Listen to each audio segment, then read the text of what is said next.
नमस्कार दोस्तों। आज हम फिर आपके साथ आपके इस अध्ययन की सहयोगी के रूप में हाजिर हैं सारथी सक्सेस सेंटर में। पिछली कक्षा में हमने देखा था संधि शब्द। संधि का आवश्यकता क्यों पड़ी, संधि की परिभाषिक शब्दावली क्या रही, संधि का स्वरूप क्या रहा और संधि के स्वरूप से जो प्रकार हमारे सामने निकल के आए वो हमने अपनी पिछली कक्षाओं में देखा था। उन प्रकारों को हमने अब चर्चा करें तो तीन मुख्य प्रकार हमारे सामने संधि के थे: स्वर, व्यंजन एवं विसर्ग संधि। पिछली कक्षा में हमने कहा था कि अगली कक्षा में हम स्वर संधि के बारे में विस्तार से अध्ययन करेंगे। तो आज आइए चलते हैं स्वर संधि की तरफ। स्वर संधि हमने देखा, स्वर संधि से तात्पर्य यह है कि दो पद थे हमारे पास, प्रथम पद और उत्तर पद, या जिसे हम दूसरा पद भी कहते हैं।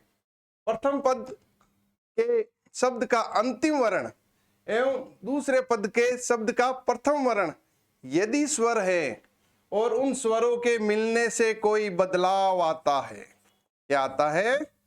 बदलाव आता है या परिवर्तन आता है, या हम व्याकरणिक भाषा में आपको कहे तो कोई विकार आता है, तो वहां क्या होती है? स्वर संधि होती। अब स्वर हमारे पास कितने थे? 11 स्वर थे। इसका मतलब अब 11 प्रकार की संधि होगी। एक सामान्य जिज्ञासा हमारे मन में जागृत हो रही होगी, 11 स्वर है तो संधि भी क्या होगी? 11 हो सकती होगी। लेकिन हम देखते हैं कि संधि का जो स्वरूप है कि 11 स्वर है, यहाँ 11 में से कोई एक स्वर आ गया, फिर वो अपने जैसे 11 स्वरों से मिला, फिर यहाँ दूसरा स्वर आया, वो अपने जैसे 11 स्वरों से मिला, तो ये कुल मिला के 11 गुना 11 तरीके से ये संधि बनती है। 11 गुना 11 तरीके से, अर्थात इसका जो रूप है वो कितना होगा? 121। 121 तरीके से ये संधि बनती है और हम इसका विभाजन करेंगे। ये 21 स्वरूप हमारे सामने आएंगे तो इसके प्रकार स्वतः ही हमारे सामने निकल के आ जाएंगे। पहले हम देखते हैं कि स्वर जो 11 थे वो थे अ, आ, ई, उ, उ, री, ए, आई, ओ और औ, ये थे। अब अगर यदि अ स्वर अपने से संधि करता है, क्या करता है? अपने से संधि करता है, अर्थात प्रथम शब्द का अंतिम वर्ण अ हो और दूसरे शब्द का प्रथम वर्ण भी क्या हो? अ हो, तो मिलकर के क्या बनता है? आ बनता है। इसी प्रकार ये आ के साथ करे तो भी क्या है? आ बनता है। अर्थात ये दो किस 4 प्रकार से अपने साथ जुड़ सकते हैं। देखो कैसे? अ और अ, प्रथम शब्द का अंतिम वर्ण अ हो सकता है, दूसरे शब्द का प्रथम वर्ण भी अ हो सकता है। उसके बाद दूसरा स्वरूप है आ और अ, अब समझ गए होंगे आप। तीसरा स्वरूप आता है अ और आ। तीसरा स्वरूप आता है अ और आ। चौथा स्वरूप आता है हमारे पास आ और आ। ये 4 तरीके से अ और आ आपस में क्या होते हैं? संधि करके परिवर्तन और विकार लाने में सक्षम होते हैं। अब इन चारों को हम अगर देखें, तो इस चारों में क्या बन रहा है? कॉमन आ बन रहा है। मतलब अगर लघु अ मिले या दीर्घ अ मिले तो हमारे पास परिणाम क्या आ रहा है? आ रहा है। इसी प्रकार ई और ई ये आपस में मिलते हैं। तो परिणाम क्या आता है, ये भी चार तरीके से मिलते हैं हमारे सामने, ई और ई, ई और ई, उसके बाद हमारे पास आता है ई और ई, और चौथा तरीका होता है ई और ई, जो दीर्घ ई है। इन चारों के मिलने के उपरांत भी जो परिणाम हमारे सामने आता है वो आता है दीर्घ ई, अर्थात दीर्घ ई बनता है। मैं आपको इसके एक एक उदाहरण और साथ में बताता चलूं तो आप भली भांति समझ जाओगे। जिस प्रकार से हम एक शब्द प्रयोग करते हैं, छात्रावास, छात्रावास, अगर हम इसका विच्छेद करूं तो आएगा छात्र और आवास। क्या आएगा, छात्र और आवास। यहां जो कि त और र के साथ मिलकर संयुक्त व्यंजन है, इसमें क्या जुड़ा हुआ है, अ जुड़ा हुआ है। और आवास में दूसरे शब्द का प्रथम वर्ण क्या है, आ है। इन दोनों के में अगर संधि हुई तो बदलाव आया, तो क्या आया, आ आए। और ये अ त्र व्यंजन के साथ जुड़ करके क्या बना रहा है, क्या बना रहा है, दोनों जुड़ करके त्रा बना। इसको हमने यहां रखा और फिर बाद में जो ये आ जो जुड़ा उसके बाद जो बचा हमारे पास वास, इसको हमने यहां स्थापित किया, तो क्या बना, छात्रावास। क्लियर। एक इसी प्रकार का शब्द आता है रविंद्र, रविंद्र। अब मैं अगर इसको लिखूं रवि और इंद्र, वह में आपने देखा ई है और यहां भी क्या है, ई है।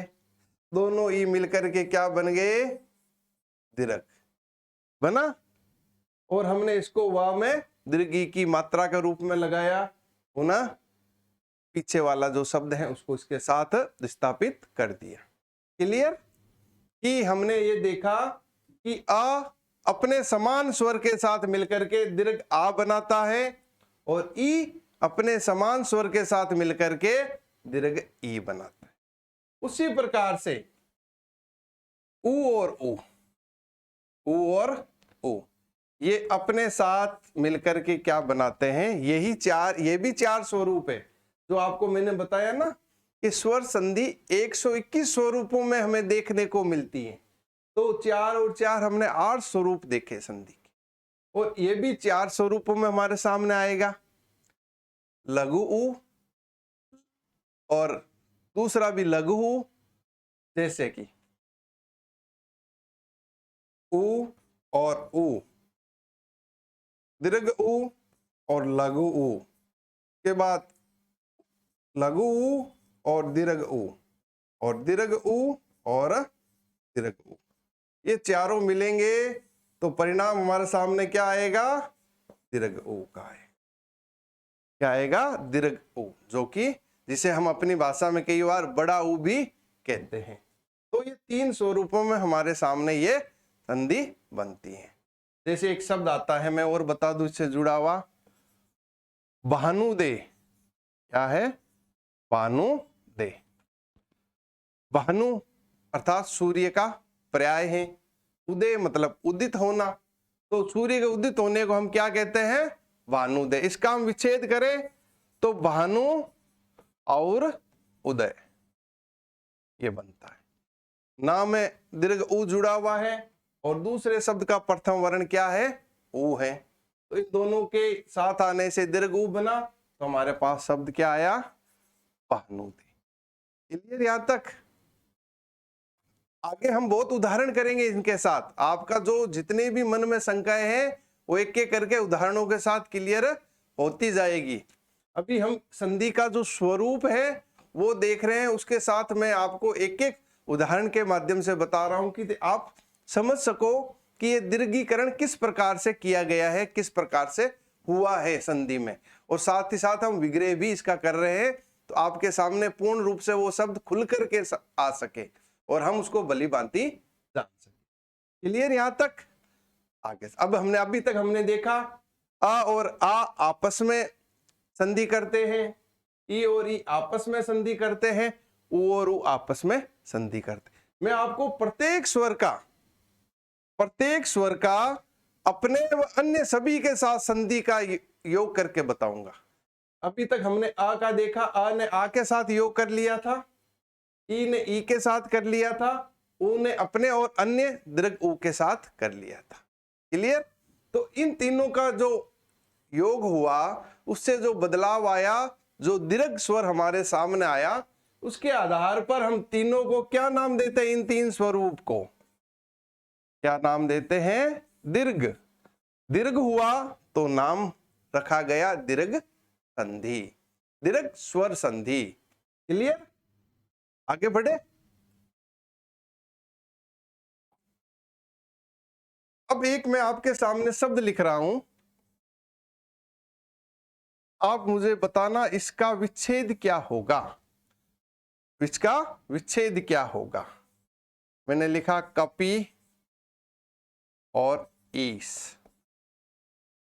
एक मैंने लिखा कपी और ईस। एक मैंने लिखा कपी और ईस। एक फिर मैंने विकल्प लिखा, एक विकल्प और लिखा मैंने कपी कपी और ईस। चार विकल्प आपके सामने आए, चारों में ही देखो, शब्दों को ध्यान से देखना। इस कपी में ई है, इस कपी इसमें भी ई है, यहां भी ई है, यहां भी ई है। इस प्रकार जहां संधि हो रही है शब्दों में, दोनों जगह ई है। और हमारा नियम क्या कहता है? जब ई स्वर अपने समान या अपने दीर्घ ई स्वर से मिले तो क्या दीर्घीकरण होता है। क्या मतलब? इस शब्द का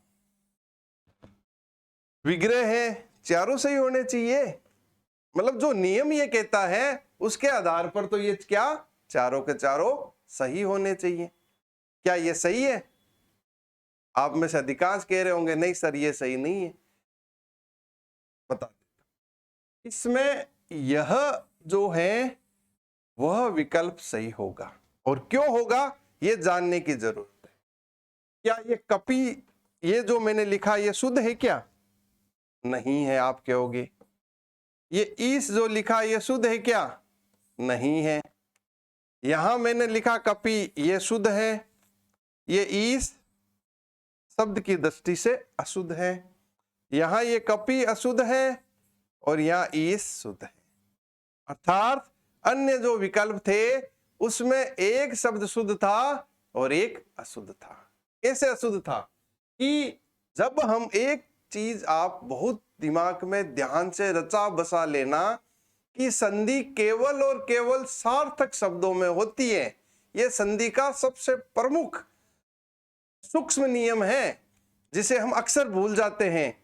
और हम जब विग्रह करते हैं तो हम उस विग्रह में अशुद्ध शब्दों को लिख देते हैं, जिसके कारण हमारा विग्रह गलत होने का संभावना बनी रहती है।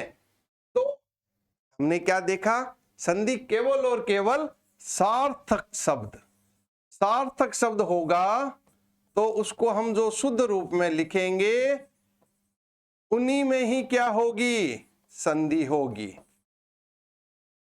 अगर शब्द सार्थक नहीं है, शुद्ध नहीं है, तो उनमें संधि होने की संभावना नगण्य है। और अगर हमने भूलवश संधि या उसका विग्रह करने की कोशिश भी की तो हमारा वो संधि और विग्रह दोनों ही अशुद्ध हो जाएगा। ये बात हमें एकदम भली भांति जान लेने की जरूरत है, फिर हम इस संधि को और आगे बढ़ाते हैं। आगे चलते हैं कि मैंने आपको बताया कि अ और आ का आपस में मेल हो गया था, हुआ था या नहीं हुआ था? अब हम अ और आ का इससे मेल कराते हैं, आपस में तो इनका हो गया। अब इसका किससे कराते हैं? ई या ई से, ई या ई से। इसके कितने स्वरूप आ सकते हैं हमारे सामने? आ का ई से मेल हुआ, अ का दीर्घ ई से हुआ, फिर आ का लघु ई से हुआ, फिर आ का दीर्घ ई से हुआ। इस प्रकार से जो मेल होता है, जिसमें जो बदलाव आता है, अगर इनका मेल होगा, जो बदलाव आएगा उसको हम क्या करेंगे? ए। क्या करेंगे? ए।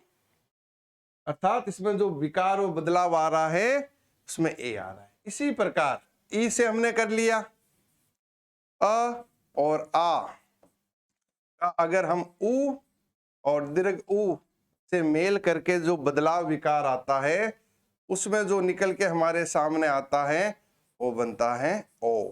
क्या बनता है? ओ। क्लियर? अब अगर इसको हम पारिभाषिक दृष्टि से कहें कि वह स्वर संधि जिसका प्रथम पद का अंतिम वर्ण अ या आ हो तथा द्वितीय पद का प्रथम वर्ण ई व ई हो। अर्थात जब प्रथम पद का अंतिम वर्ण अ या आ हो और दूसरे पद का प्रथम वर्ण ई या ई हो, उनके संयोग से, उनके मेल से जो परिवर्तन आता है, जो बदलाव आता है, वो ए के रूप में आता है। और उसी प्रकार अ व आ उ और उ के साथ मेल करते हैं, बदलाव परिवर्तन आता है, तो वो ओ के रूप में आता है। हमने अ और आ का ई और ई से कर लिया, अ और आ का उ और उ से कर लिया। उसके आगे वाला स्वर कौन सा रहा? री। क्या रहा? री। अ और आ अगर री के साथ मेल करते हैं तो बदलाव आता है, उसको कहते हैं अर। क्या कहते हैं? अर। क्लियर? तो पहले हमने देखा दीर्घ, और अब इसको हम क्या नाम देंगे? क्या नाम दे सकते हैं इसको? अब आप सबके मन में आ रहा होगा, सर हमने पढ़ा है, देखा है, गुण। हाँ, दे सकते हम नाम, लेकिन गुण ही नाम क्यों दिया, इस पर सोचना है। गुण ही नाम क्यों दिया इन संधियों को? इसका कारण यह है कि कहीं जो गुण होते हैं उसमें छुपी हुई क्षमताएं बाहर आती हैं। क्या आती है? नई क्षमताएं बाहर आती हैं। और जो नई चीज सामने आती है, इसमें देखो हमने जो स्वर देखा वो अलग स्वर था, यहाँ अलग था, सामने हमारे क्या आया? नया गुणन हुआ, नया उद्भव हुआ। तो इसको हम गुणन कहते हैं। गुणन कहने के कारण इसका हमने नाम रखा गुण संधि। यहां भी ओ का गुणन हुआ तो गुण संधि, यहां भी अर का गुणन हुआ तो गुण संधि। क्लियर? यहां तक हमने अब तक देखा अ का अपने समान स्वर के साथ मेल करके, अ और आ का ई व ई के साथ मेल करके, अ व आ का उ व उ के साथ मेल करके, एवं अ व आ का री के साथ मेल। तो इन तीनों को स्वरूप को हमने क्या नाम दे दिया? जो नया रूप हमारे सामने आया उसको हमने नाम दे दिया गुण संधि। क्लियर? इसको हमने क्या नाम दिया? गुण संधि। आगे बढ़े, हम बहुत उदाहरण करेंगे, आपकी जितनी भी शंकाएं हैं उसका सब समाधान करते हुए चलेंगे। प्रथम दृष्टि में आपको स्वर का जो संधि का स्वरूप है वो आपको एक बार बतला देना चाहता हूं। आगे चलते, इसके बाद हमने देखो अ, आ, ई, ई, उ, ऊ, री, ए, आई, ओ और औ। हमने अब तक अ और आ का आपस में मेल करा दिया। मैंने आपको शुरू में बताया था कि 11 स्वर और 11 स्वर आपस में मेल होंगे तो 121 स्वरूप आएंगे, और मैं आपको आखिर में एक की गिन के बताऊंगा। देखो 121 स्वरूपों में हमने स्वर संधि पढ़ी है। प्रकार से हम 4, 5, 6 जो भी आप बताएंगे, जो हम यहाँ चर्चा करेंगे वो जरूर होंगे, लेकिन उनका स्वरूप 121 तरह का होगा। ई और ई का हमने देखा, उ और ऊ का आपस में हमने देखा। अब हमने देखो अ व आ दोनों का साथ में हमने किसके साथ देखा? ई व ई के साथ देखा तो क्या बना था हमारे पास ए। उसी प्रकार अ व आ का हमने किसके साथ देखा, उ व उ के साथ देखा तो हमारे पास क्या निकल के आया, ओ आया। इसी प्रकार अ व आ का हमने री के साथ देखा हमारे पास क्या निकल के आया, अर। और इन तीनों को हमने जो स्वरूप हमारे सामने आया इसको हमने नाम दिया गुण। और ये जो तीन स्वरूप दीर्घीकरण होकर के हमारे सामने आए उसको हमने नाम दिया दीर्घ। तो हमने अब तक कितने देखे, स्वर संधि का एक जो स्वरूप जिसका हमने प्रकार में नाम देते हैं तो दीर्घ संधि और दूसरी गुण संधि, यहां तक हमने देखा। अब मैं ये कहूं ये अ व आ किसके साथ मिल जाए, ए और ए के साथ, ए और आई के साथ अगर मिल जाए तो क्या होता है दीर्घीकरण, क्या होता है दीर्घीकरण। ये आई बन जाता है, यहां ए बना, ई के साथ मिला, ए के साथ मिला तो आई बना। इस ए और इस ए के शब्द में कोई बदलाव दिख रहा है, आप सोचोगे हाँ सर इसमें एक मात्रा के रूप में वृद्धि हो रही है, वृद्धि। इसी वृद्धि के नाम पर हमने इसको नाम दे देते हैं वृद्धि संधि। क्या नाम दे देते हैं, वृद्धि। अर्थात शब्द या जो स्वर है उसमें हमें वृद्धि प्रतीत हो रही है। इसी प्रकार हम अ और व आ का ओ और औ के साथ मेल कराते हैं तो हमारे सामने आता है औ। क्या आता है, औ। क्लियर। अब आ और ओ और औ अगर साथ में मेल होते हैं और जो बदलाव आता है औ के रूप में, ये भी इसमें क्या हो रहा है, अगर आ व आ उ के साथ मिल रहे हैं तो ओ बन रहा था, ओ और औ के साथ मिल रहे हैं तो औ बन रहा है। इसमें भी क्या होता है, वृद्धि दिख रही है आपको, इसका भी नाम हमने क्या दिया, वृद्धि। अर्थात अब देखो आ का हमने सबके साथ मेल करा दिया, अब आ का अपने साथ, ई के साथ, उ के साथ, री के साथ, ए और आई के साथ, ओ और औ के साथ। आ वाला हमारा चैप्टर खत्म, या कोई बचा है तो आप सोचो, आप बताइए मुझे कि सर आपने अ और आ का इसके साथ अब तक मेल नहीं कराया है। अ और आ का हमारा कॉन्सेप्ट सारा का सारा कंप्लीट। इसके आधार पर हमने इसको क्या नाम दिया, वृद्धि संधि। क्या नाम दिया, वृद्धि संधि। अब आ व आ कंप्लीट हो गए। अब हम लेते हैं क्या, ई व दीर्घ ई। अब ई व ई आपस में तो पहले ही हमारे मिल लिए, दीर्घीकरण में हमने देखा ई अपने समान स्वर के साथ मिल लिया। अब अगर मैं ये कहूं ई व ई समान के साथ तो मिल लिए, अब असमान स्वर क्या है, असमान स्वर। असमान स्वर कितने हैं, 11 में से ई व दीर्घ ई को निकाल दिए तो कितने बचे हमारे पास, 9 बच गए। कितने बच गए, 9 बच गए। अगर ये दोनों अपने असमान अन्य 9 स्वरों के साथ मेल करते हैं और बदलाव आता है, वो भी एक संधि का नियम है। अब क्या आता है, अगर ये ई व ई अन्य सभी स्वर जैसे अ के साथ कर लें, आ के साथ कर लें, उ के साथ कर लें, दीर्घ उ के साथ, री के साथ, ए के साथ, ऐ के साथ, ओ और औ के साथ अगर मिलते हैं तो ये ई किसमें बदलाव आता है, यह मैंने नीचे हलचिन लगाया, अर्थात ये स्वर रहित होगा। और इसके बाद जो भी स्वर हैं वो इसमें किस रूप में लगेंगे, मात्रा के रूप में। क्लियर।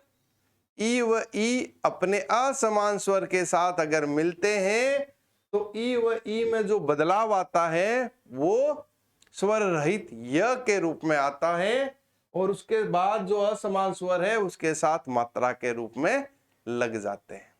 क्लियर। जैसे एक मैं आपको छोटा सा उदाहरण बताऊं, शब्द आता है प्रत्येक। क्या आता है, प्रत्येक। इसका विच्छेद करें तो प्रति और एक, क्या आया हमारे सामने, प्रति और एक। यहां देखो त में क्या है, ई है, लघु ई, और यहां उसका असमान स्वर ए है, तो यहां ई किस में बदल गया, प्र और त तो रह गया, ई किस में बदला? य में, जो स्वर रहित था। उस य में हमने ए जोड़ा तो वो क्या बना? ये। तो मैंने ये लिख दिया और का पीछे। क्लियर? अब इसमें तो कितनी प्रकार की संधि हुई? दीर्घ और लघु ई। अगर लघु ई को हम 9 रूप में ले सकते हैं और दीर्घ ई को भी हम 9 रूप में ले सकते हैं। 9 और 9 कितने हो गए? 18। संधि हम एक पढ़ रहे हैं, एक नाम दे रहे हैं, लेकिन स्वरूप हम कितने देखने को मिलेंगे? हमें 18 स्वरूप देखने को मिलेंगे। क्लियर यहां तक? इसी प्रकार से ई का कॉन्सेप्ट क्लियर हुआ हमारा। पहले हमने आ का सारा क्लियर किया, अब हमने ई का सारा क्लियर कर दिया। अगर कोई बचा है तो आप बताइए कि सर आपने ई और ई का इन स्वरों के साथ अब तक मेल नहीं कराया। अगला लेते हम ऊ व ऊ का। ऊ और ऊ क्या होते हैं? अगर ऊ और ऊ अपने समान स्वर के साथ तो हमने देखा दीर्घ में मिल लिए। अब असमान स्वर जो 9 बच गए, अ, आ, ई, री, ए, ऐ, ओ, औ, इनके साथ अगर ये मिलते हैं ऊ और ऊ, इसके साथ असमान स्वर के साथ, जो कि कितने हैं बचे? 9 बचे, के साथ मिलते हैं तो ऊ व ऊ में क्या विकार या परिवर्तन आता है? ये व बन जाता है। उसके साथ ये जो असमान स्वर हैं वो किससे जुड़ेंगे? मात्रा के रूप में जुड़ेंगे। क्लियर? मात्रा के रूप में। इसके नाम पर हम आएंगे। अभी आपके मन में प्रश्न आ रहा होगा, सर आप इसका स्वरूप बताते जा रहे हो, ये संधि कौन सी है? अभी आएंगे। ये जो 3 हम जो स्वरूप है उसकी चर्चा कर लें, फिर इसको हम संधि के रूप में भी ले लें। क्लियर? ये जो मात्रा के रूप में इसमें जुड़ जाते हैं। जैसे शब्द है, सीधा शब्द हम देखते सुनते आए हैं, स्वागत। स्वागत शब्द है, उसका अगर हम विच्छेद करें तो क्या आता है हमारे पास? ये स्वागत शब्द है। स्वागत का हम विच्छेद करें तो सु और आगत आया। यहां ऊ है और यहां आ है। मैंने आपको बताया ऊ व दीर्घ ऊ अगर अपने असमान स्वर के साथ मेल करते हैं और बदलाव आता है तो वो संधि होती है। ऊ किस में बदल गया? वह हलंत में। इसमें आ जोड़ा तो वाह बन गया। जब स में से ऊ स्वर निकाल दिया तो वह स्वर रहित हो गया। और स्वर रहित लिखने का तरीका मैंने आपको पहले बताया अपनी पिछली कक्षा में। और गत का गत लिख देते हैं। स्वागत। और बहुत उदाहरण करेंगे हम आपके सामने, आपके सभी शंकाओं का समाधान होगा। उसके अलावा भी आपको कोई उदाहरण स्वरूप कोई आपको लगे ये, तो आप हमें पूछ सकते हो, हम उसका जवाब बहुत तत्परता के साथ देंगे। आप जो भी प्रश्न आप पढ़ते हो, जो भी समझ रहे हो, अगर किसी प्रश्न में, किसी संधि के विग्रह में, उसकी पहचान में आपको दिक्कत आए तो हम आपके लिए हाजिर हैं। यहां तक क्लियर हुआ? तो अब हमने देखा ऊ व ऊ का कॉन्सेप्ट भी हमारा कंप्लीट। ऊ व ऊ ने सबके साथ क्या कर ली? संधि कर ली, मेल कर ली। अगला आता है हमारा ई। ई जो री, ये री अगर अपने असमान स्वर, री के असमान स्वर कितने हैं? 10 स्वर। कितने हैं? 10। अगर ये री अपने असमान स्वरों के साथ मेल करता है तो विकार आता है, वो आता है र। क्या? स्वर रहित र। और ये असमान कैसे जुड़ जाते हैं? इसमें मात्रा के रूप में जुड़ जाते हैं। क्लियर? कैसे जुड़ जाते हैं? मात्रा के रूप में जुड़ जाते हैं। इसका भी मैं उदाहरण बताऊंगा आपको। जैसे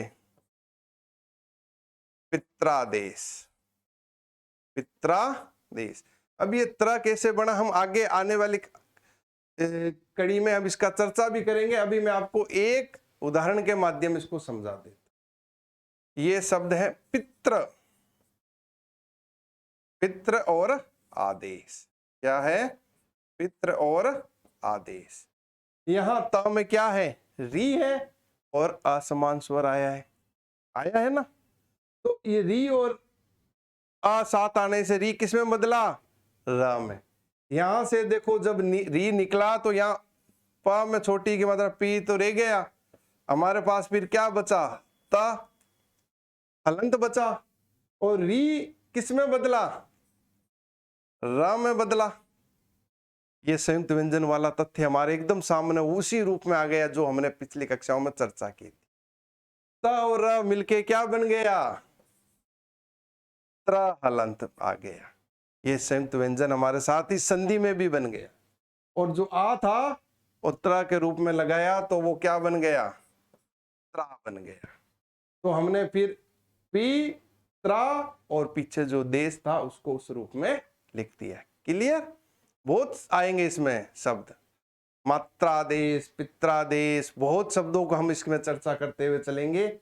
यहां तक देखा आपने, ई व ई का कॉन्सेप्ट हमारा क्लियर हुआ क्लियर? अब क्या बच गए, ए और आई, ओ और आओ बचे। आगे चलते हैं।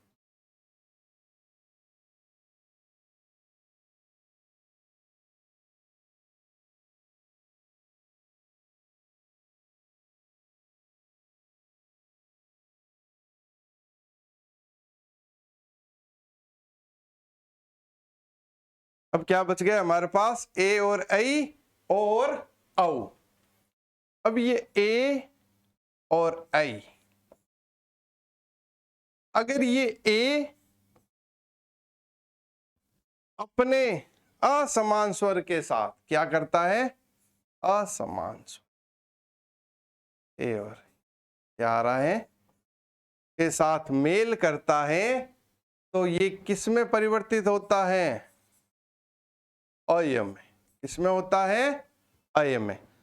मैं आपको थोड़ा पिछली कक्षा में ले चलता हूं कि हमने जो अभी ई व ई का असमान स्वरों के साथ, उ व उ का अपने असमान स्वरों के साथ, री व री का अपने असमान स्वरों के साथ जो मेल किया, उसको जो हमने नाम देना था वो हम पिछली कक्षा में आपको मैं नहीं बता पाया और आपके मस्तिष्क में आया भी होगा।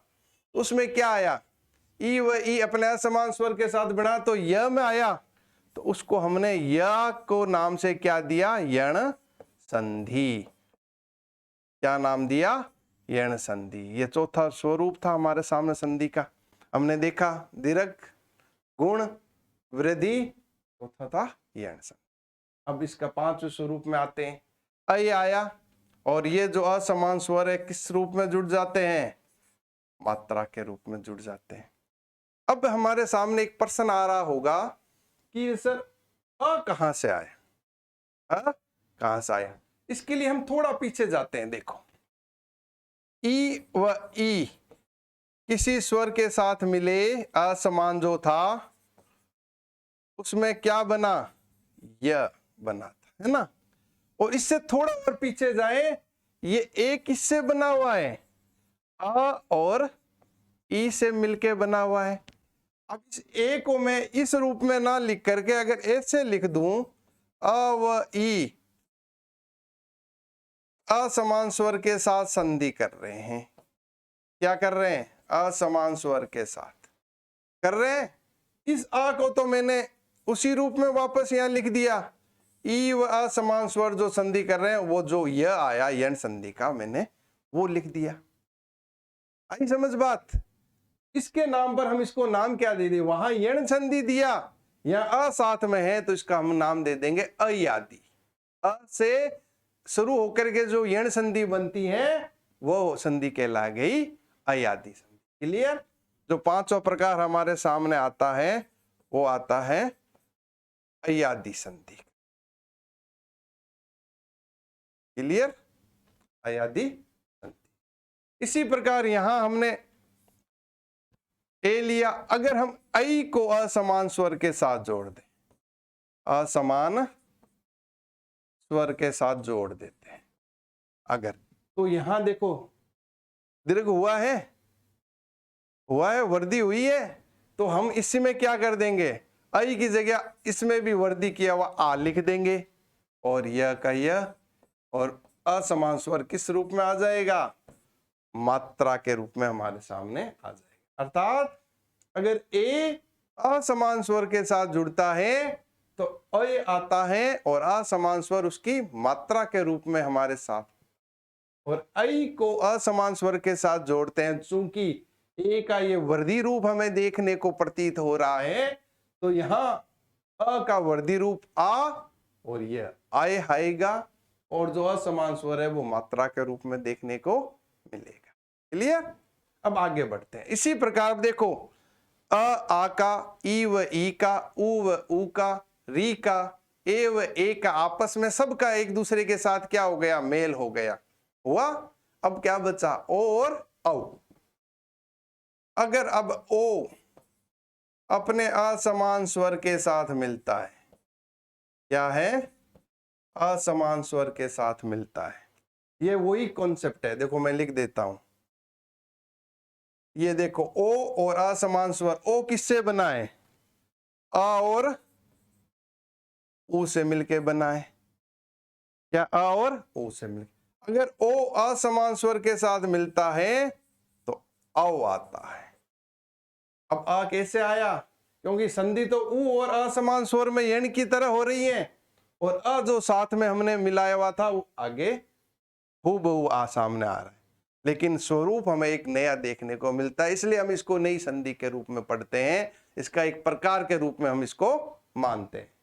तो अ का अ वहां आया, क्योंकि हमें भली भांति पता है ओ आ और ऊ से मिलके बना है, और यण संधि में हमने देखा था ऊ अपने असमान स्वर के साथ अगर मेल करता है और बदलाव आता है वो व के रूप में आता है, स्वर रहित व। अ का हमने हूबहू वहां लिख दिया, वह जो बदलाव के रूप में जो यण में आया वह, और उसके बाद असमान स्वर को हम क्या लगा देंगे? उसकी मात्रा के रूप में लगा देंगे। क्लियर?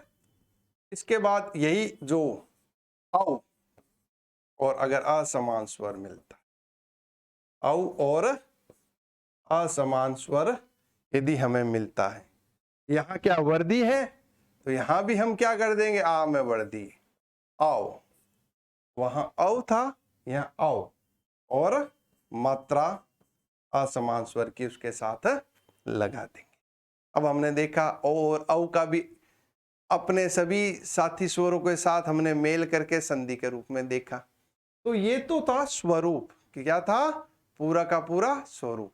आखिर में आपको इसका एक चार्ट भी बनवा दूंगा, जिससे कि आपको पहचानने में, संधि करने में किसी प्रकार की कोई दिक्कत नहीं आए। आपके मस्तिष्क में ये रच बस जाए कि भाई सर ये बता रहे थे, ये हमारे सामने आया है, ये हमारे दिमाग में वो चीज स्वतः ही जागृत हो जाएगी। जैसे ही स्वर संधि के हम उदाहरण कर लेंगे, बाद में हम आखिर में इसका पूरा का पूरा एक चार्ट बना लेंगे। और जो हमने ये स्वरूप, अब आपके लिए एक काम है, ये मैंने जितने स्वरूप बताए आप उनको गिनने का, कि ये 121 स्वरूप हुए या नहीं हुए। आप कह रहे हो सर ने तो बहुत सारे बता दिए, अब गिनेंगे कैसे? तो जैसे मैंने पहले बताया था, दीर्घ संधि में अ व आ अपने अ व आ से मिलते हैं कितने? 4 रूपों में। ई वाले 4 रूपों में, ऊ वाले 4। उसी प्रकार आप अपने आगे पीछे स्वरों को लगा के उनके स्वरूप का निर्धारण करके देखना कि क्या सर ने जो 121 स्वरूप बताए हैं, क्या वो वास्तव में 121 स्वरूप है ही क्या? और इन 21 स्वरूप को अपने कितने प्रकारों में बांट दिया? 5 प्रकारों में। कितने में बांट दिया? 5। 3 तक हमने पीछे अभी देखा था, दीर्घ संधि, गुण संधि, वृद्धि संधि, चौथा यण संधि, और 5वां अयादि संधि। स्वरूप 121 है, लेकिन हमने उनको अपने साम्यता के कारण, स्वरूप की साम्यता के कारण हमने उनको एक प्रकारों में ले लिया, क्योंकि हम 121 प्रकार तो रख नहीं सकते, क्योंकि उनमें साम्यता थी। तो एक जैसे साम्यता वालों को हमने एक साथ एक जोड़े के रूप में लिया और उसको एक प्रकार का हमने नाम दिया। ये क्यों दिया? अपने अध्ययन की सुविधा के लिए नाम दिया गया है। स्वरूप तो 121 ही है, मेल 121 ही है, लेकिन अध्ययन और अध्यापन की जो सुविधा है उसके कारण हमने इनको जो प्रकारों में बांटा है वो 5 प्रकारों में बांटा है। क्लियर यहां तक? ये स्वर संधि का पूरा एक आपके सामने सचित्र वर्णन आया होगा, जैसे लग रहा होगा कोई एक फिल्म सी चल रही है, ऐसी मैं उम्मीद करता हूं आपसे। अब हम आते हैं अपने, आपको मन में प्रश्न आ रहा होगा, सर आपने इतना कुछ समझा दिया, कुछ उदाहरण भी बताओ हमें। लो अब आपके सामने उदाहरण देते हैं। 2-4 उदाहरण मैं आपको लिख रहा हूं। पहले एक शब्द देखना, मैं शब्द लिख रहा हूं, क्या ये शुद्ध है या फिर यह शुद्ध है। आपने इन दोनों शब्दों को देखा होगा लिखा हुआ। मैं उच्चारण करता हूं, अभयारण्य, अभयारण्य, उच्चारण दोनों का अलग अलग। अब इसमें थोड़ा सोचो कि शुद्ध कौन सा है, क्या ये शुद्ध है या फिर ये शुद्ध है। ये मैं आपको दो शब्द इसलिए आपके सामने रख रहा हूं क्योंकि कई बार हम शब्दों की शुद्धता को अगर समझ नहीं पा रहे हैं तो हमें उसका विग्रह कर लेना चाहिए। विग्रह से हमारे सामने शब्द शुद्धि भी आ जाती है। तो शब्द शुद्धि के जो प्रश्न हमारे सामने आते हैं, परीक्षाओं में आते हैं, उनको हम विग्रह के माध्यम से भी कर सकते हैं। क्लियर। अब इसको आपको सोचते रहो जब तक हम इसका विग्रह करते हैं। अगर मैं इसका विग्रह करूं, अगर इसको मुझे विग्रह करना पड़ेगा तो यहां देखो यह है, क्या है, यह आया और आ की मात्रा जुड़ी। तो हमने अभी संधि में देखा कि अगर ई व अ आता है तभी य का बदलाव होता है। कहां होता है, ई और अ। तो ई किस में बदलता है, य में, और अ क्या लग जाता है, आ या आ जितने भी हैं स्वर असमान वो मात्रा के रूप में लगते हैं। तो हम अब इसमें क्या कर सकते हैं, वहां में ई जोड़ देंगे अभी, और दूसरा हमने क्या कर दिया, आ आया है य में तो आरणी कर दिया। तो ये पहले हमें ये देखना है क्या ये शब्द शुद्ध है, क्या आरणीय शुद्ध है या अरणीय शुद्ध है। आपके अब मन में ये शंका का समाधान थोड़ा थोड़ा हो रहा है कि सर अरणीय शब्द शुद्ध है क्योंकि वो जंगल, कानन, विपिन का क्या है, पर्यायवाची है। अरणीय तो कोई शब्द हमारे पास है ही नहीं। और इसी कक्षा में मैंने आपको शुरुआत में कपीस के उदाहरण से बताया, आप देखोगे कि संधि केवल और केवल सार्थक व शुद्ध शब्दों में ही होती है। इसका देखो परिवर्तन तो हो रहा है यण संधि की तरह, यहाँ ई हट रहा है, भ स्वर रहित हो रहा है, यह आ रहा है, यह में आ जुड़ रहा है, लेकिन शब्द शुद्ध नहीं है। तो शब्द शुद्ध नहीं है तो संधि का कोई प्रश्न ही नहीं उठता। तो ये अभ्यारण्य शब्द ही गलत है। अब कभी भी आपके परीक्षाओं में इस प्रकार का शब्द शुद्धि का प्रश्न आए तो ये इस नियम के अनुसार क्या होगा, अशुद्ध। अब इसका मैं करूं वर्गीकरण, अभे, अभे और अरणीय, अभय और अरणीय। आया समझ बात। अभय मतलब भय रहित, अरणीय मतलब जंगल। अभ्यारण्य हम किसके लिए बनाते हैं, जीव जंतुओं के लिए बनाते हैं। एक संरक्षित क्षेत्र होता है जहां उन जीव जंतुओं को किसी प्रकार का भय नहीं होता है।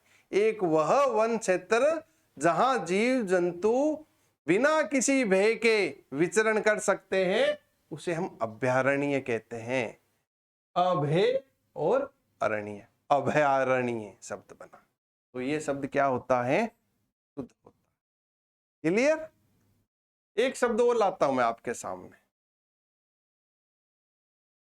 कारागार भी कहते हैं हम इसको, साहित्य में कारावास भी कहते हैं। आप सोचो इसका क्या विच्छेद होगा, इस शब्द का क्या विच्छेद होगा। ऐसा भी कर सकते हैं हम, कार और आगार, क्या ये सही है, कार और आगार। कार शब्द क्या सही है क्या, कई लोग अब तक इस शब्द से परिचित नहीं है तो उनके दिमाग में ये आ रहा होगा कि हाँ ये सही है, यहाँ आ और आ मिलकर के आ बना है, दीर्घीकरण हुआ है, दीर्घ संधि का उदाहरण है, एकदम स्पष्ट परिलक्षित आपको हो रहा होगा। लेकिन यहां भी कार शब्द क्या है, अशुद्ध है। शुद्ध शब्द है कारा, कारा और आगार। आगार शब्द जैसे आपने कई सरकारी बसों में देखा होगा, डिपो लिखा हुआ है, कहीं आगार लिखा हुआ है। आगार का अर्थ होता है स्थान। जो बस जिस स्थान से चलती है, जैसे कि किसी शहर के नाम से आगार लिखा हुआ आ सकता है। आगार अर्थात स्थान। कारा मतलब सजा। क्या है? सजा। कारा शब्द का अर्थ होता है सजा, अर्थात सजा का जो स्थान है वो क्या है? कारागार है। उसी प्रकार आगार की जगह हम आवास लगा देते, अर्थात वह स्थान जहां हम रहते हैं। अर्थात सजा के रूप में हम सजा भुगतने के लिए जिस स्थान पर रहते हैं वो क्या कहलाता है? कारावास। बहुतायत शब्द है, बहुतायत, वो आपको हम पीडीएफ के रूप में उपलब्ध करवा देंगे। उन सब को आप पढ़ना। उस शब्दों में से जो आपको एक किंचित भी आपको लगे कि भाई मैं इसको समझने में हमें दुर्बोध है, समझ नहीं आ रहा है, तो आप हमसे उसको पूछिएगा। हम उसका जवाब देने के लिए अपनी पूर्ण कोशिश करेंगे। ये आया समझ? ये शब्द मैंने आपको इसलिए बताए हैं कि इन शब्दों के माध्यम से आप जो शुद्ध शब्द भी साथ में निकाल सको। अब आपके सामने दीर्घ संधि के काफी उदाहरण दिए हुए हैं। अब मैं समझ रहा हूं इतना समझने के बाद आप इसके बहुत जल्दी से विग्रह कर देंगे। देखो पहला शब्द क्या है? धर्मार्थ। धर्म और अर्थ। धर्म और अर्थ आया। यहां म है अंतिम वर्ण, म में क्या आ स्वर जुड़ा हुआ है? यहां आ है, तो अ और आ मिलके क्या आ बना, तो हमने उसको म के साथ जोड़ा, धर्मार्थ। उसी प्रकार है पुस्तकालय। पुस्तक और आलय, क्या बना इसका? पुस्तक और आलय। आलय मतलब जगह, जहां पुस्तक के रखने की जगह होती है वह पुस्तकालय। का में आ जुड़ा हुआ है, आ में आ गया, जो दूसरा रूप मैंने आपको बताया था, आ व आ आपस में जो मेल करते हैं, तो क्या बना? पुस्तकालय। विद्यार्थी। विद्या और अर्थी। विद्या और अर्थी। यहां देखो आगे दीर्घ आया, पीछे लघु आया, विद्यार्थी। अब आता है, ये देखो हमने अ व आ वाले उदाहरण किए, बहुत उदाहरण है इसमें। छात्रावास का आ जाता है, बहुत तरीके से हम उदाहरण इसको कर सकते हैं। आपको जो पीडीएफ देंगे उसके अंदर बहुत उदाहरण आ जाएंगे। इसके बाद आता है आपका रविंद्र शब्द आता है। हमने देखा ई व ई के माध्यम से दीर्घ ई बनती है। यहां रविंद्र, रवि और इंद्र, रविंद्र शब्द बना। अब इस रवि को मैं दीर्घ री भी तो लिख सकता था, लेकिन वो अगर इस प्रकार से मैं लिखता रवि, तो शब्द क्या हो जाता? गलत हो जाता। रवि और इंद्र। इसके बाद आता है कवि और इच्छा। कवि और इच्छा, कविच्छा। यहां वह में जो ई जुड़ा है, ये ई है, दोनों मिलके क्या हुए? दीर्घ हुए। दीर्घ होने से वह में दीर्घ ई की मात्रा लगी, तो क्या बन गए हमारे साथ? कविच्छा। गिरीश। अब देखो गिरीश को मैं इस प्रकार लिख सकता हूं क्या? गिरी और ईश। क्या ये शुद्ध है? तो आपके मन में आएगा कि शुद्ध नहीं है। क्यों? कि गिरी शब्द को हम इस प्रकार से ही लिखेंगे, गिरी और ईश। गिरी और ईश। यहां लघु ई और दीर्घ ई आपस में मिलकर के दीर्घी हो रहा है, दीर्घीकरण, तो दीर्घ ई बन रही है, और यहां हमारे पास आ रहा है गिरीश। उसी प्रकार मुनीश, मुनि और ईश। मुनीश में क्या आ रहा है? मुनि और ईश। इसके बाद आ रहा है मुनिंद्र, मुनि और इंद्र। ये हमने ई वाले देखे। अब आते हैं ऊ और ऊ का आपस में। भानुदय, मैंने आपको पूर्व में भी ये शब्द बताया था, भानु और उदय। सुक्ति, सु प्लस उक्ति, दीर्घ उ और उक्ति। सुक्ति समझ पा रहे हो? मुझे लग रहा है समझ पा रहे हो भली भांति। उसके बाद है वधुत्सव शब्द, वधु और उत्सव। अब इसमें वधु शब्द शुद्ध, वधु शब्द यह शुद्ध है, लघु उ शुद्ध नहीं है। वधु और उत्सव, वधुत्सव शब्द बना। इसके बाद एक आ रहा है वधुर्जा, वधुर्जा। अगर इसको मैं लिखूं यहां, वधु शब्द यह शुद्ध है। अब यहां दीर्घ उ आएगा, ऊर्जा। ये ध्यान रखने की आपको जरूरत है, यहां लघु उ नहीं कर सकते यहां, क्योंकि लघु उ वाला ऊर्जा शब्द अशुद्ध है। यहां दीर्घीकरण है ऊर्जा, वधु और ऊर्जा मिलकर के बना है वधुर्जा,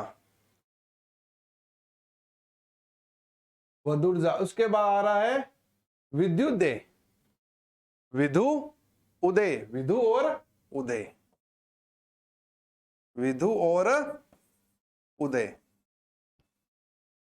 इसके बाद एक शब्द हमारे पास आ रहा है भूर्जित, भू और ऊर्जित, भू और ऊर्जित। ये मिलकर के ये शब्द बना हमारे पास भू और ऊर्जित। एक शब्द हमने देखा होगा, यहां पे शब्द आया हमारे पास, देखो भानुदे आया, भानुदे, भानु और उदय। मैंने आपको थोड़ा उसको बताते हुए ये देखा कि यहां मैंने दीर्घ उ लगा दिया, यहां क्या होगा, हस्वकरण होगा, भानु और उदय। यहां लघु उ और लघु उ मिलकर के क्या हुआ, दीर्घ हुआ। क्लियर? जल्दबाजी में चलते चलते क्या है कि शब्दों को, मात्राओं को कई बार क्या हो जाता है, विस्मृत सा हो जाता है, इसके लिए क्षमा प्रार्थी है। भानु और उदय। अब ये आपने सभी उदाहरणों को आपने भली भांति देखा होगा कि ये उदाहरण किस प्रकार हमारे सामने आए, हमने किस प्रकार इनका विच्छेद किया। तो अगर अब आ दीर्घीकरण हो, ई का दीर्घीकरण हो और उ का दीर्घीकरण हो, तो हमारे सामने कौन सी संधि आती है, दीर्घ संधि आती है। अब एक शब्द मैं आपको और बताऊं, शब्द हमने पढ़ा सुना होगा रामायण। क्या है, रामायण। अगर हम इसका विच्छेद करें तो कई कई अलग अलग पुस्तकों में अलग अलग तरीके से इसके 3 तरीके के विच्छेद मानेंगे। एक तो हम करते हैं राम और अयन, राम और अयन। अब आपके मन में प्रश्न आ रहा होगा, यहां तो न हो गया, न का हुआ ना। एक हम विच्छेद करते हैं रामे और अन, रामे और अन। यहां क्या आ रहा है, अय आ रहा है, अय आ रहा है।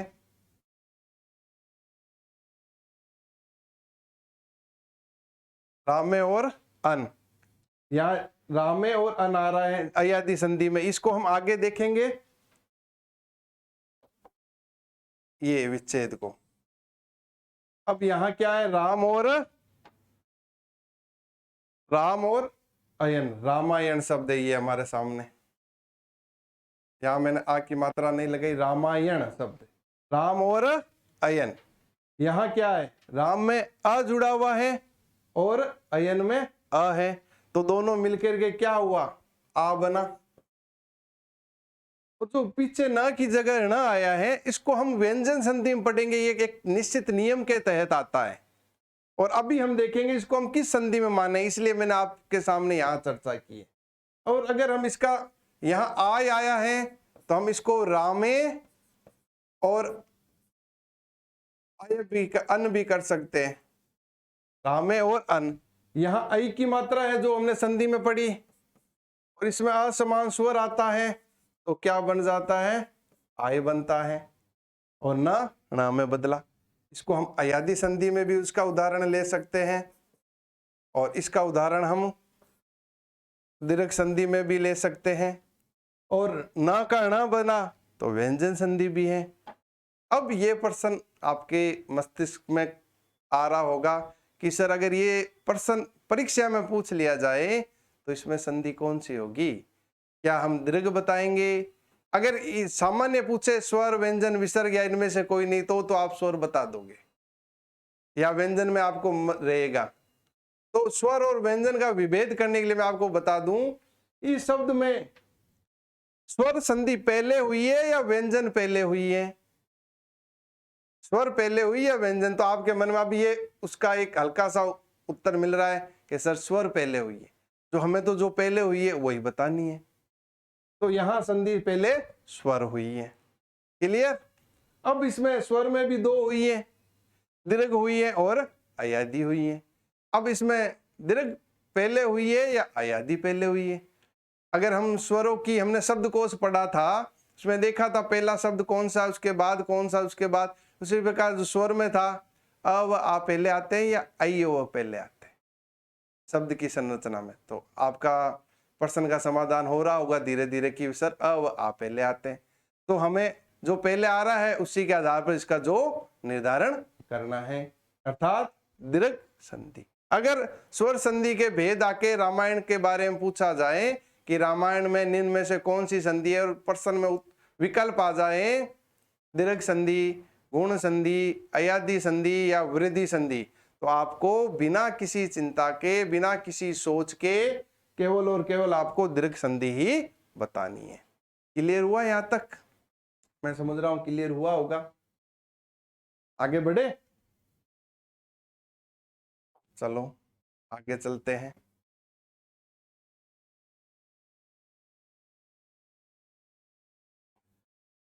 फिर हमने दूसरा प्रकार पढ़ा था गुण संधि। क्या पढ़ा था? गुण संधि, जिसमें ई व ई अपने असमान स्वर के साथ, उ व उ अपने असमान स्वर के साथ और री अपने असमान स्वर के साथ मिलते हैं तो क्या बनाते थे? क्रमशः ए, व और अर, ये बना रहे थे तीन चीज। अब मैं आपको आगे कक्षाओं में इनको पहचानने का तरीका भी बताऊंगा। आप क्या चीज इस शब्द में देखो तो तुरंत पहचान सकते हो। अभी हम इसका विच्छेद कर रहे हैं, आगे आने वाली कक्षाओं में हम इनको पूर्ण भली भांति हर एक शब्द को लेंगे, उसमें शब्द के स्वरूप या संरचना को देख करके हम पहचानने की कोशिश करेंगे इसमें संधि कौन सी है। तो उससे पहले हमें यह अभ्यास जरूरी है कि हम उसका विग्रह कैसे करें।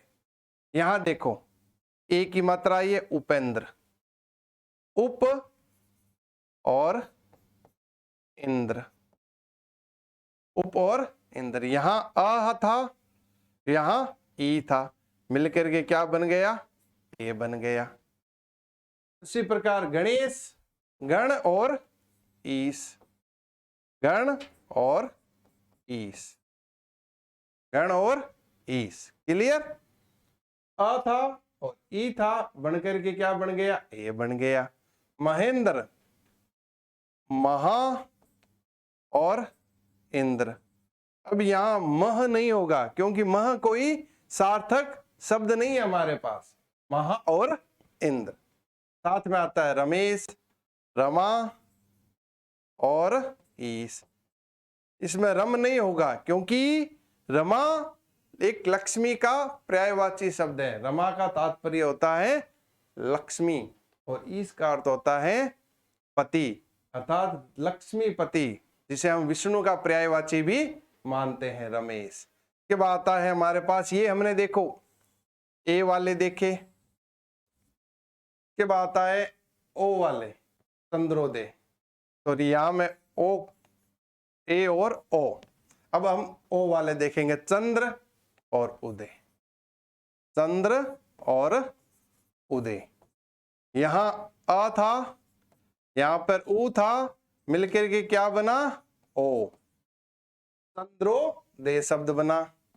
इसके बाद आ रहा है समुद्रोर्मी, समुद्र और उर्मी, समुद्र और उर्मी। यहां अ था और उ था। यहां उर्मी के तात्पर्य होता है लहरें। समुद्र की जो लहरें होती हैं उसको हम बोलते हैं समुद्रोर्मी। क्लियर? अगला आता है हमारे पास महोत्सव, महा और उत्सव, महा और उत्सव। क्लियर? अगला शब्द हमारे पास आ रहा है गंगोर्मी, अर्थात गंगा की लहरें। गंगा प्लस उर्मी, गंगा और उर्मी। के बाद हमारे पास आ रहा है देवर्षि। ये शब्द हमने देखे, अ व उ के माध्यम से ओ बनने वाले शब्द जो कि गुण संधि के अंतर्गत थे। अब आता है अर, जिसमें क्या होता है, अ और री का मेल होता है। अ और री का, देखो देखो, देव और ऋषि, क्या था, देव और ऋषि। वह में क्या था, अ मिला हुआ था और यहाँ री था, क्या मिलके बन गया, अर। र हलन था तो हमने दे और व का तो पूरा किया और स के ऊपर हमने हलंत र लगा दिया, क्योंकि हमने पिछली कक्षा में देखा था स्वर रहित र शिरो रेखा के ऊपर लिखा जाता है। उसी प्रकार आता है महर्षि, महा और ऋषि, सप्त ऋषि, सप्त और ऋषि। एक दो शब्द मैं आपके सामने और लिख रहा हूं।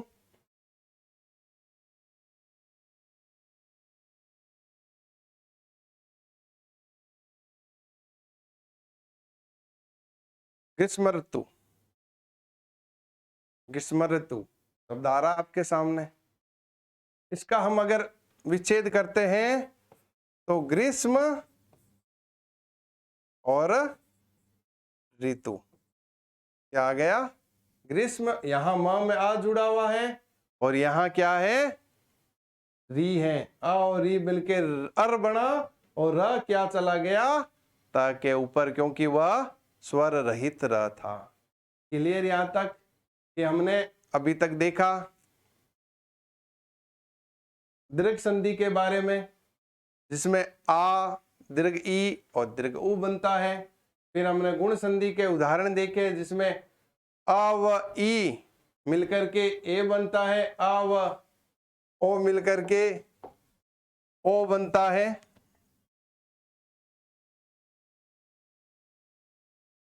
ओ बनता है, अ व री बनकर के अर बनता है।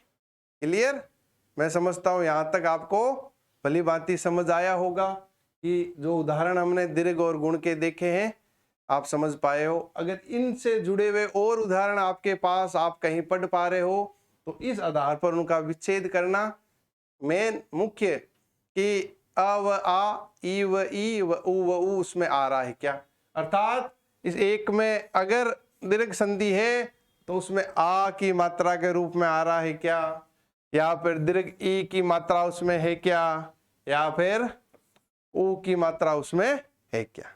पहला तो ये तीन मात्रा हमें पहचाननी है किसी भी शब्द में। अब आपने जितने भी शब्द देखे उसमें या तो आ की मात्रा लगी हुई है, या फिर उसमें ई की मात्रा जो दीर्घ है उसकी लगी हुई है, या फिर उ की मात्रा लगी।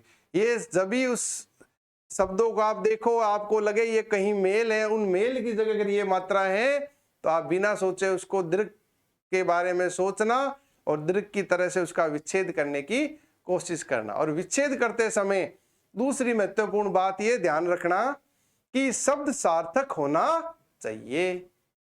सार्थक शब्द के बिना वो विच्छेद या विग्रह गलत होगा। और इसके अलावा अगर हम गुण संधि का देखें पहचानने के लिए, तो उसमें क्या होगा, ए की मात्रा लगी हुई होनी चाहिए, ओ की मात्रा लगी हुई होनी चाहिए, या फिर र हलंत, हलंत का स्वर रहित र होना चाहिए। अगर ये तीन चीज आप कहीं देख पा रहे हो तो आप उसको देखना कि ये कहीं ना कहीं गुण संधि का स्वरूप हो सकता है। तो अगर ये मात्रा दिखे आपको इस रूप में, अगर वो शब्द आपको संरचित हुआ मिले, तो आप उसको गुण के बारे में सोचना और उसका विग्रह गुण के बारे में करने की कोशिश करना। जैसे यहाँ महेंद्र, एक की मात्रा हमें दिख रही है, दिखते ही हमारे मन में एक बार आना चाहिए कहीं ये गुण संधि तो नहीं है, तो हम फिर इसका गुण की तरह से विग्रह करें। गुण की तरह विग्रह करने से अगर शब्द सार्थक आ रहे हैं तो वो गुण संधि। अब दो संधियों को पहचानने का ये तरीका है, अगर हम दीर्घ को पहचानना इन तीन मात्राओं का ध्यान रखें, गुण को पहचानना है तो इन मात्राओं का ध्यान रखें। क्लियर। तो आज की कक्षा में हमने स्वर संधि, स्वर संधि का पांचों प्रकारों का स्वरूप और उसके साथ साथ दीर्घ और गुण संधि के अधिकांश उदाहरण और उसके विग्रह के माध्यम से स्वर संधि के दो प्रारूपों को समझने की कोशिश की है। आगे आने वाली कक्षाओं में हम इसको और निरंतरता से आगे बढ़ाते जाएंगे। धन्यवाद।